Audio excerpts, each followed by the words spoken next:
Hello guys, welcome back to my channel. இன்றைக்கி நம்ம என்ன சம்மரி பார்க்க போகிறோம் அப்படின்னா, women who run with wolves. இதை எழுதினவங்க கிளாரிசா பின்கோலா. இவங்க வந்து ஒரு மெக்சிகன் பார்ன் சைல்டு. அதுக்கப்புறமா ஒரு ஹங்கேரியன் இமிக்ரெண்ட் வந்து இவங்களோட 4 வயசில் இவங்கள அடாப்ட் பண்ணியிருப்பாங்க. ஸோ 2 கல்ச்சருமே இவங்களுக்கு தெரியும். இவங்க ஒரு poet, psycho அனாலிசிஸ்ட் and post drama recovery specialist. நிறைய பேர் நிறைய ட்ரமாட்டிக் பாஸ்ட்னால சஃபர் ஆகிட்ருப்பாங்க இல்லையா, அவங்கள வந்து அதிலேருந்து ரெக்கவர் பண்ணுறதுக்கு இவங்க ஹெல்ப் பண்ணுவாங்க. தென் இவங்க நிறைய புக்ஸ் அண்ட் ஆடியோ ரெக்கார்டிங்ஸுமே இவங்க வந்து பப்ளிஷ் பண்ணியிருக்கிறாங்க. தென் இந்த பர்டிகுலர் புக் வந்து 1992 பப்ளிஷ் பண்ணியிருக்கிறாங்க. பேலடன் புக்ஸ் அப்படின்னு சொல்லப்படுற ஒரு கலெக்ஷனில் தான் இது பப்ளிஷ் ஆகிருக்கு. மல்டி கல்ச்சர், நிறைய மித்தாலஜிக்கல் ஸ்டோரிஸ் இருக்கும் இல்லையா, மல்டி கல்ச்சரில் நிறையா கண்ட்ரீஸில் சொல்லப்படுற மித் ரிலேட்டடான ஃபேரி டேல்ஸ் எல்லாத்தையுமே இதில் இன்க்ளூட் பண்ண மாதிரி சொல்லியிருப்பாங்க. ஒரு ஃபோக் டேல்ஸ் மாதிரியும் இருக்கும். ஓகேவா? ஸோ கன்சிஸ்டண்ட்டாக ஒரு ஸ்டோரியை நரேட் பண்ணுற மாதிரி இருக்காது. ஒவ்வொரு சாப்டர்லேயும் ஒரு சின்ன சின்ன இன்சிடெண்ட்டை சொல்லி அது மூலமாக ஃபெமினிசமை டீச் பண்ணுற மாதிரி இருக்கும். ஓகேவா?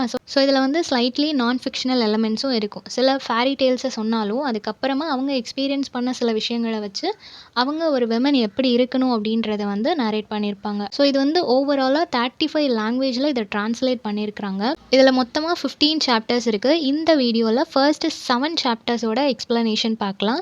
இதில் கேரக்டர்ஸ் அப்படின்னு சொல்லி இவங்களோட கனெக்ட் ஆகிறாங்க அந்த மாதிரி ரிலேஷன்ஷிப்லாம் எதுவுமே கிடையாது. ஈச் அண்ட் எவ்ரி சாப்டர் அது இண்டிவிஜுவல் ஸ்டோரின்னு சொன்னேன் இல்லையா, ஸோ அதனால் ஜஸ்ட்டு அந்த கேரக்டர்ஸை மட்டும் லிஸ்ட் அவுட் பண்ணியிருக்கிறேன். அதை மட்டும் செக் பண்ணி பார்த்துக்கோங்க. மற்றபடி ஒவ்வொரு ஸ்டோரியிலையுமே அன்நேம்டு கேரக்டர்ஸ் தான் இருப்பாங்க. ஓகேவா? ஸோ ஃபர்ஸ்ட் சாப்டர் எப்படி ஸ்டார்ட் பண்ணுறாங்க அப்படின்னா, கிளாரிசா வந்து ஃபர்ஸ்ட் சாப்டர்லேயே என்ன அட்ரஸ் பண்ணுறாங்க அப்படின்னா, ஒரு விமன் எந்த அளவுக்கு சப்ரெஸ் பண்ணப்படுறா, ஒரு விமனோட இன்ஸ்டிங்சுவல் நேச்சர் வந்து எந்த அளவுக்கு சப்ரெஸ் பண்ணப்படுது. ஒரு விமன் தானாக அவளோட க்ரியேட்டிவ் ப்ராசஸ்னு ஒன்று இருக்கும். நம்மளுக்கா சில விஷயங்கள் தோணும், இது இப்படி தான் அப்படின்னு சொல்லி தோணும். பட் அதை சொல்கிறதுக்கும் அதை வந்து இம்ப்ளிமெண்ட் பண்ணுறதுக்கும் நமக்கு ரைட்ஸ் இல்லாதப்போ நம்மளோட லைஃப் எப்படி இருக்கும், நம்ம அதுக்காக ஃபைட் பண்ணணும். இந்த மாதிரியான விஷயங்கள் எல்லாமே ஃபர்ஸ்ட்டே அட்ரஸ் பண்ணுறாங்க. ஒரு விமன் எந்த இடத்துலலாம் டிஸ்கனெக்டடாக ஃபீல் பண்ணுறா, பேர்லெஸ்ஸாக ஃபீல் பண்ணுறா, ஸோ இந்த மாதிரியான விஷயங்கள் எல்லாமே சொல்கிறாங்க. ஓகேவா? ஸோ ஒரு மெக்சிகன் ஃபோக் டேலை சொல்கிறாங்க. லா லோபா அப்படின்னு சொல்லப்படுற ஒரு மெக்சிகன் ஃபோக் டேல். இதில் என்ன சொல்கிறாங்க அப்படின்னா, ஒரு விஷயம் நம்ம இழந்துட்டோம் அப்படின்னு நினைக்கிற விஷயத்த மறுபடி கொண்டு வந்தால் அது எப்படி இருக்கும், அந்த ப்ராசஸை வந்து சொல்கிறாங்க. லா லோபா அப்படின்றது வந்து ஒரு ஓல்டு விமன். அந்த விமன் வந்து ஒரு டெசர்ட் கேவில் வந்து ரொம்ப வருஷமாக தனியாகவே வாழ்ந்துட்டுருக்குறாங்க. ஓகேவா? அவங்களோட ஒர்க் என்னவா இருக்குது அப்படின்னா, அனிமல்ஸோட போன்ஸ் எல்லாமே கலெக்ட் பண்ணுறது தான் அவங்களோட ஒர்க். ஸ்பெஷலாக என்ன பண்ணுறாங்க அப்படின்னா, உல்வ்ஸ் இருக்குது இல்லையா, அதோட போன்ஸ் எல்லாமே கலெக்ட் பண்ணுறாங்க. கலெக்ட் பண்ணிவிட்டு அந்த போன்ஸ் எல்லாத்தையும் நீட்டாக அசம்பிள் பண்ணுறாங்க. அசம்பிள் பண்ணிவிட்டு ஒரு சாங் மாதிரி பாடுறாங்க. அதை பாடின உடனே அந்த க்ரியேச்சர் வந்து அகெயின் அதுக்கு உயிர் வந்துடுது, அது எழுந்து ஓட ஆரம்பிச்சிருது. இந்த மாதிரி தான் நடக்குது. ஸோ நிறைய உல்வ்ஸ்க்கு வந்து அகெயின் ஒரு லைஃப் கொடுத்தது இவங்க தான். ஸோ சாங்ஸ் மூலமாகவே அதுக்கு ஒரு லைஃப் கொடுக்குறாங்க. ஸோ இதுலேருந்து என்ன சொல்ல வராங்க அப்படின்னா, விமன் எல்லாருமே இந்த மாதிரி தான். அவங்களோட லைஃப் நிறைய டைமில் அவங்க நினச்சதை நடத்தாமலே முடிஞ்சு போயிடுது. அவங்களோட க்ரியேட்டிவ் ப்ராசஸ் எல்லாமே இறந்ததுக்கப்புறமா நம்மளோட பாடி டீகம்போஸ் ஆனதுக்கப்புறம் போன்ஸ் எல்லாம் செதஞ்சு போய் கிடக்குமோ, அந்த மாதிரி விமனோட க்ரியேட்டிவிட்டி எல்லாம் இறந்து போனதுக்கப்புறமா அது செதஞ்சு போயிடுது. யாராலையும் அதை ரீயூனியன் பண்ண முடியல. அகெயின் அவளோட அந்த தாட் ப்ராசஸ் ஒரு விமனை கண்டிப்பாக திரும்ப கொண்டு வர முடியாது. ஆனால் ஆத்தர் என்ன சொல்கிறாங்க அப்படின்னா, ஒரு விமனுக்கு இது எல்லாமே வேணும். இந்த மாதிரி ஒரு நியூ லைஃப் அவளுக்கு தேவை. அவள் இறந்து போயிட்டாலும் அகெயின் ரீபர்த் அவளுக்கு கொடுக்கறதுக்கு அவள் டிசர்விங் அப்படின்றத சொல்கிறாங்க. அப்போ நம்ம உயிரோடு இருக்கும்போதே நம்மக்கிட்ட இருக்கிற குட் குவாலிட்டிஸ் எல்லாத்துக்கும் நம்ம ஒரு ரீபர்த் கொடுக்கணும் அப்படின்றத சொல்கிறாங்க. ஏன்னா இறந்து போனவங்கள உயிரோடு கொண்டு வர்றது அப்படின்றதெல்லாம் நடக்காது. ஸோ உயிரோடு இருக்கும்போதே ஒரு விமன் வந்து அவளுக்குள்ளே இறந்து போன சில விஷயங்களை உயிரோடு கொண்டு வரலாம். லைக் அவளோட பேஷனாக இருக்கலாம், ப்ரொஃபஷனாக இருக்கலாம், அவளோட ஐடியாஸ், தாட்ஸ், அவளோட க்ரியேட்டிவ் ப்ராசஸ், இந்த மாதிரியான விஷயங்கள் எல்லாம் ஃபேமிலி சிச்சுவேஷனால் இல்லை வேறு எதுவும் பர்சனல் ப்ரெஷர்னால் எல்லாத்தையும் ஒதுக்கி வச்சுருந்தான்னா அகெயின் அது எல்லாத்துக்கும் உயிர் கொடுக்கலாம் அப்படின்றத சொல்கிறாங்க. ஸோ இதில் வந்து விமனை உல்வ்ஸோட கம்பேர் பண்ணியிருக்கிறாங்க. உல்வ்ஸ்க்கு எப்படி ஒரு நியூ லைஃப் கிடைக்குதோ அதே மாதிரி ஈச் அண்ட் எவ்ரி விமன் அவளுக்கும் கிடைக்கணும், அவளோட ஐடியாஸ்க்கும் கிடைக்கணும் அப்படின்றத சொல்கிறாங்க. ஸோ ஒரு விமன் அவள் வந்து இறந்து போகிறதுக்கு முன்னாடி அவளை வந்து ஒரு ஸ்ட்ராங்கான விமன் இல்லை அப்படின்னு சொல்லி ஏதோ ஒரு பாயிண்டில் அவளை வீக்கான பர்சனாக உணர வைக்கிறதுக்கு முன்னாடி வரைக்கும் எல்லா விமனுமே ஸ்ட்ராங், லாயல், பிளேஃபுல், ப்ரொடக்டிவ் அப்படின்றத சொல்கிறாங்க. ஓகேவா? ஸோ அந்த மாதிரி இருக்கிற நீங்கள் எந்த சிச்சுவேஷன்லேயும் உங்களை நீங்கள் விட்டு கொடுக்காம அகெயின் நீங்களே உங்களுக்கு ஒரு ரீபர்த் கொடுத்து அகெயின் நீங்கள் சர்வே ஆகணும் அப்படின்றதான் சொல்கிறாங்க. செகண்ட் ஒன் என்ன அப்படின்னா, செகண்ட் 2nd சாப்டரில் ப்ளூ பியர்ட் அப்படின்னு சொல்லப்படுற ஒரு பர்சனை சொல்கிறாங்க. இந்த பர்சன் வந்து என்ன பண்ணுறாரு அப்படின்னா ரொம்ப வெல்த்தியான ஒரு மேன், ஓகேவா. ஸோ அவர் வந்து ஒரு யங் விமனை மேரேஜ் பண்ணிக்கிறாரு. வெல்த்தியான ஒரு மேன் அப்படின்றதுனாலேயே நிறைய பாவர்ட்டியில் இருக்கிற யங் விமன் எல்லாமே இப்போ வரைக்கும் அந்த மாதிரி மேரேஜ் பண்ணி கொடுக்குறாங்க இல்லையா. ஸோ அந்த மாதிரி இவருமே ஒரு யங் விமனை மேரேஜ் பண்ணிக்கிறாரு. இவர் என்ன பண்ணுறாரு அப்படின்னா கல்யாணம் முடிஞ்சு வந்ததுக்கப்புறமா அந்த பொண்ணுக்கிட்ட ஸ்ட்ரிக்டாக சொல்கிற ஒரு விஷயம் என்னென்னா, அங்கே ஒரு ரூம் இருக்குது, அந்த ரூம் எப்போவுமே லாக்டாகவே இருக்குது, அதுக்கான கீ கூட எங்கே இருக்குன்னு இவளுக்கு தெரியாது, அந்த ரூமை என்றைக்குமே நீ திறக்கணும்னு சொல்லி ட்ரை பண்ணக்கூடாது அப்படின்றத ரொம்ப ஸ்ட்ரிக்டாக சொல்லியிருப்பார். இவர் இப்படி சொன்னதுனாலேயே அவளுக்கு அதை ஓப்பன் பண்ணணும் அப்படின்னு சொல்லிட்டு ரொம்ப க்யூரியஸாக இருக்கும். ஸோ அவளோட க்யூரியாசிட்டி வந்து டே பை டே இன்க்ரீஸ் ஆகிட்டே இருக்குது. ஸோ ஒரு பாயிண்ட் ஆஃப் டைமில் அந்த கீ அவள் தேடி கண்டுபிடிச்சிட்றா. கண்டுபிடிச்சதுக்கப்புறம் அதை ஓப்பன் பண்ணுறா. ஓப்பன் பண்ணி பார்த்தா அவளால் நம்பவே முடியல, அவ்வளோ ஷாக் ஆகிட்டா. அந்த கீயை தேடி கண்டுபிடிச்சதுமே அவளுக்கு அவ்வளோ பயமாக இருந்துச்சு. என்ன அப்படின்னா அந்த கீ ஃபுல்லாகவே பிளட் ஷெட்டாக இருந்துச்சு, ஓகேவா. தென் ஓப்பன் பண்ண பிறகு பார்த்தா அந்த மேன் வந்து ஆல்ரெடி நிறையா மேரேஜ் பண்ணியிருக்கிறான். அந்த ஒய்ஃப் எல்லாரையுமே கொன்று அவங்களோட டெட் பாடிஸை இந்த ரூம்குள்ளே போட்டிருக்கிறான் அப்படின்றதும் இவளுக்கு தெரிய வருது. ஸோ அதை பார்த்த உடனே இவ ரொம்ப பயந்துடுறா. ஸோ இதில் வந்து என்ன சொல்ல வராங்க அப்படின்னா அந்த ப்ளூ பியர்ட் மேன் இருக்கிறான் இல்லையா, அவன் தான் ஒரு ஃபோர்ஸ் மாதிரி. நமக்குள்ள எப்போவுமே ஒரு விஷயம் நம்மளை அழுத்திட்டே இருக்கும். நம்ம ஒரு விஷயம் பண்ணணும்னு சொல்லி நினைக்கிறோன்னா அது சொசைட்டியாக இருக்கலாம், சில ரிலேஷன்ஷிப்பாக இருக்கலாம், நம்மளோட பார்ட்னராக இருக்கலாம், யாராக வேணா இருக்கலாம். நம்ம அப்படி பண்ணக்கூடாது அப்படின்னு சொல்லிட்டு நம்மளை சப்ரெஸ் பண்ணிகிட்டே இருப்பாங்க, டாமினேட் பண்ணிகிட்டே இருப்பாங்க இல்லையா. ஸோ அந்த மாதிரி ஒரு ஃபோர்ஸ் இருந்துகிட்டே இருக்கும்போது உங்களோட இன்டென்சிட்டி, உங்களோட இன்னர் சோல் என்ன சொல்லுதோ அதை கேட்டு அதுக்கேற்ற மாதிரி நீங்கள் ஒர்க் பண்ணிங்கன்னா தான் உங்களோட ட்ரூ பொட்டென்ஷியல் என்ன அப்படின்றது உங்களுக்கு தெரியும். உங்களோட அந்த பயத்தெல்லாம் விட்டுட்டு இப்போ அந்த பொண்ணு வெளியே ஓடி போயிடுவா இல்லையா, அவளோட லைஃப் அவள் இழக்காமல் இருப்பாள். அந்த ஒய்ஃப்ஸோட லிஸ்ட்டில் இவளும் ஆட் ஆகாமல் இருப்பாள், அந்த ரூமில் அவள் லாக் ஆகாமல் இருப்பாள் இல்லையா.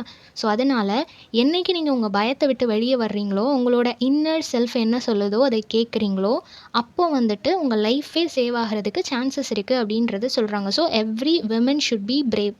நம்ம ரொம்ப கரேஜியஸாக பிரேவாக இருக்க வேண்டியது முக்கியம் அப்படின்றத சொல்கிறாங்க, ஓகேவா.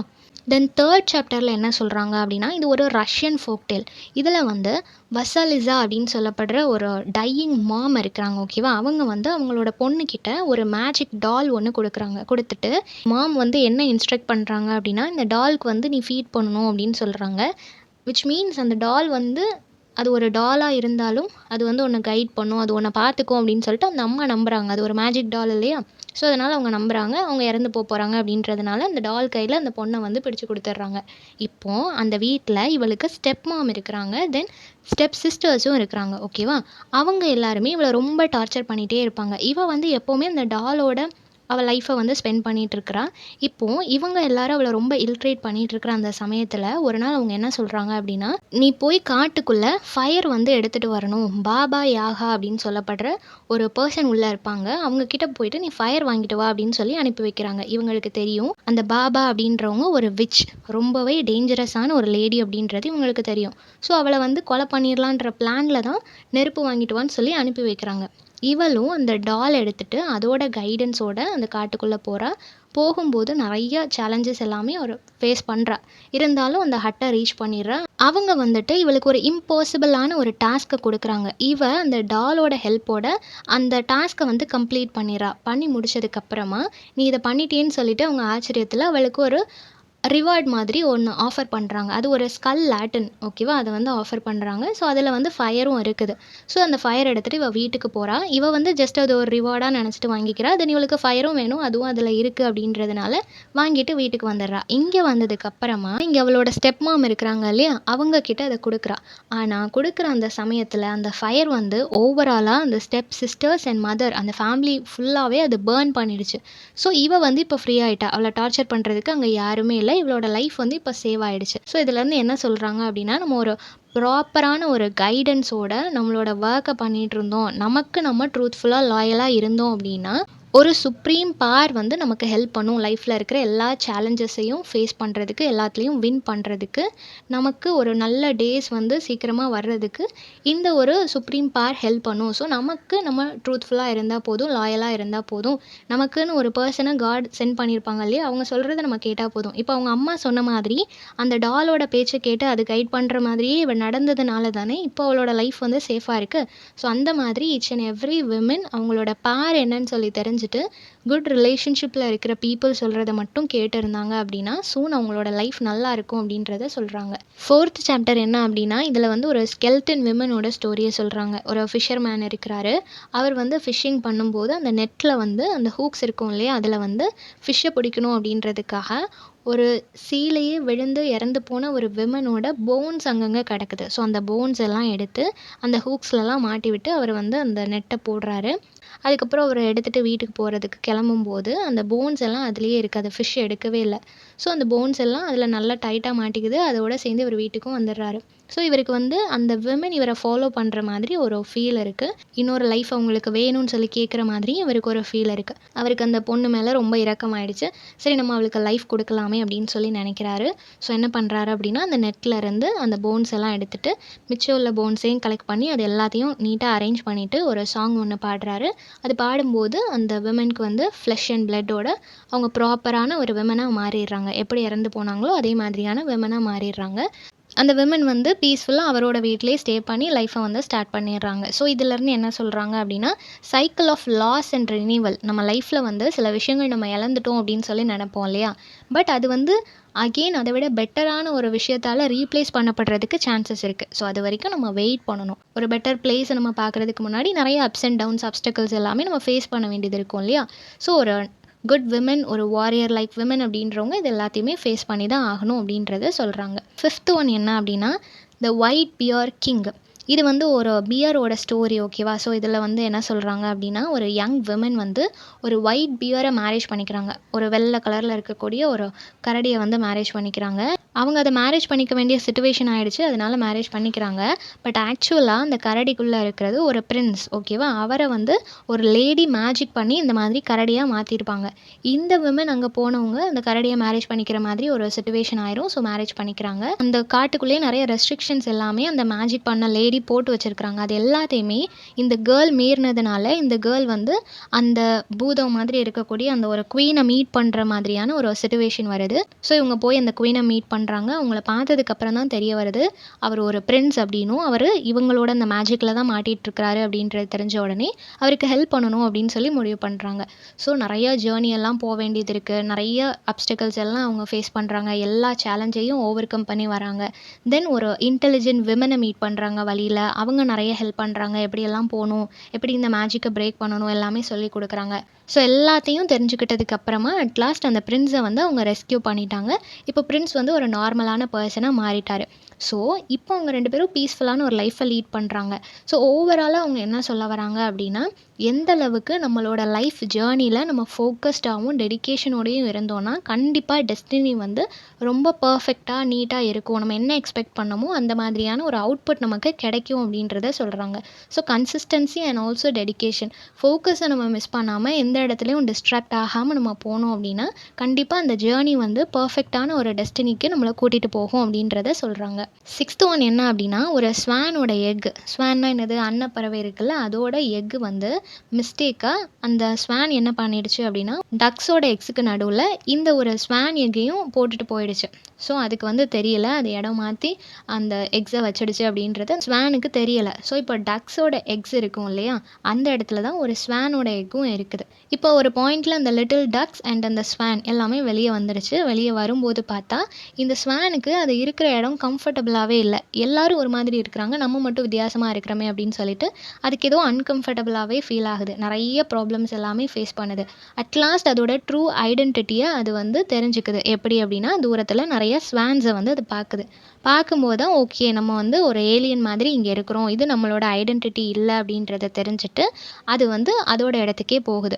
ஸோ இதில் என்ன சொல்கிறாங்க அப்படின்னா சில விமனுக்கு வந்து செல்ஃப் டவுட் இருக்கும், நம்ம கரெக்டான பாத்தில் தான் போயிட்டுருக்கிறோமா, இது நம்மளோட பிளேஸ் தானா அப்படின்னு சொல்லிட்டு. அது மேபி கெரியராக இருக்கலாம், பேஷனாக இருக்கலாம், ஒர்க்காக இருக்கலாம், எதுவாக வேணா இருக்கலாம் இல்லையா. ஸோ அதில் உங்களுக்கு ஒரு செல்ஃப் டவுட் வருது அப்படின்னா அதை ப்ராப்பராக அவங்க ரெக்டிஃபை பண்ணிவிட்டு அந்த டவுட் எதுவும் இல்லாத ஒரு பிளேஸில் அவங்க இருக்கணும் அப்படின்றத சொல்கிறாங்க. செல்ஃப் டவுட்டோட நம்மளால் ஒரு இடத்துல ஒர்க்கை வந்து கண்டினியூ பண்ண முடியாது. இந்த ஒர்க்குக்கு நம்ம ஃபிட் தானா, நம்மளால் இதை கண்டினியூ பண்ண முடியுமான்ற ஒரு டவுட்டோடையே இருந்தோன்னா எந்த ஒர்க்லேயும் நம்ம ப்ராப்பராக கான்சென்ட்ரேட் பண்ண மாட்டோம் இல்லையா. ஸோ நம்மளோட ட்ரூ ஐடென்டிட்டி தெரிஞ்சுட்டு அதுக்கப்புறம் நம்ம ஒர்க் பண்ணணும், கரெக்டான பிளேஸில் நம்ம இருக்கணும் அப்படின்றத சொல்கிறாங்க. அட் லாஸ்ட் 7th ஒன்ல என்ன அப்படின்னா, இதில ஸ்டோரி எதுவுமே இல்ல. ஜஸ்ட் நம்மளோட பாடி, நம்மளோட ஹியூமனோட பாடிக்கு நம்ம எவ்வளோ இம்பார்ட்டன்ஸ் குடுக்கணும் அப்படின்றத வந்து சொல்றாங்க. Women should love. நம்ம வந்து நம்மளோட ஃபிசிக்கல் அப்பேரன்ஸ நம்ம லவ் பண்ணணும். நம்ம அக்செப்ட் பண்ணிக்கணும்.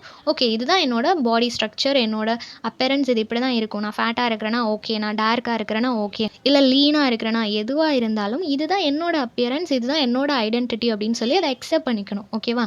ஸோ மத்தவங்க அப்ரிஷியேட் பண்றாங்க, மத்தவங்க மார்க் பண்றாங்க அப்படின்றதுக்காக நம்ம மேல நமக்கே ஒரு ஹேட் வரக்கூடாது. நம்ம என்னைக்கும் நம்மள அக்செப்ட் பண்ணிக்கணும். நம்ம அக்செப்ட் பண்ணிக்கிட்டா தானே நம்மள நல்லா க்ரூம் பண்ணிட்டு, நம்ம எவ்வளோ வொர்ஸ்ட்டா இருக்கிறோம்னு எல்லாரும் சொன்னாலும், நம்ம இல்ல நான் அழகா தான் இருக்கிறேன்னு சொல்லிட்டு நம்மள அழகா போர்ட்ரே பண்ணோம்னா, அவங்களோட ஒப்பீனியன் தப்புன்னு அவங்களுக்கே ஒரு பாயிண்ட் ஆஃப் டைம்ல தோணலாம் இல்லையா? ஸோ நம்மளே அவங்க சொல்றது எல்லாத்தையும் அக்செப்ட் பண்ணிட்டு, நம்ம எப்படி இருக்கிறோமோ அதே மாதிரியே இருந்தோம்னா, அவங்க சொல்றதெல்லாம் கரெக்ட்டுன்னு அவங்களுக்கு தோணும். இல்லையா? ஸோ அதனால என்னைக்கும் நம்மள நம்ம லவ் பண்ணணும். நம்மளோட சோல் அண்ட் ஃபிசிக்க வந்து நம்ம நல்லா டேக் கேர் பண்ணிக்கணும். நல்லா ஹேப்பியா பார்த்துக்கணும் அப்படின்றத சொல்றாங்க. So self care is very important. Every women should do அப்படின்னு சொல்லி முடிக்கிறாங்க. ஸோ இது வந்து யுனிவர்சிட்டியிலேருந்து ரெஃபர் பண்ண சொல்லியிருந்த அந்த ஒரு லிங்க்ல இருந்து, அந்த ஒரு பிடிஎஃப்லேருந்து நான் எடுத்த சம்மரி இது. ஸோ அதனால இது போக அடிஷ்னலி உங்களுக்கு இன்ஃபர்மேஷன்ஸ் எதுவும் தெரியும் அப்படின்னா, அந்த கமெண்ட் பாக்ஸ்ல சொல்லுங்க. மத்தவங்களுக்கும் யூஸ்ஃபுல்லா இருக்கும். ஸோ இந்த சம்மரி எல்லாருக்கும் புரிஞ்சிருக்கும்னு நினைக்கிறேன். நெக்ஸ்ட் என்ன டாபிக்ல வீடியோ போடலான்னு சொல்லி கமெண்ட் பண்ணுங்க. தேங்க் யூ ஃபார் வாட்சிங்.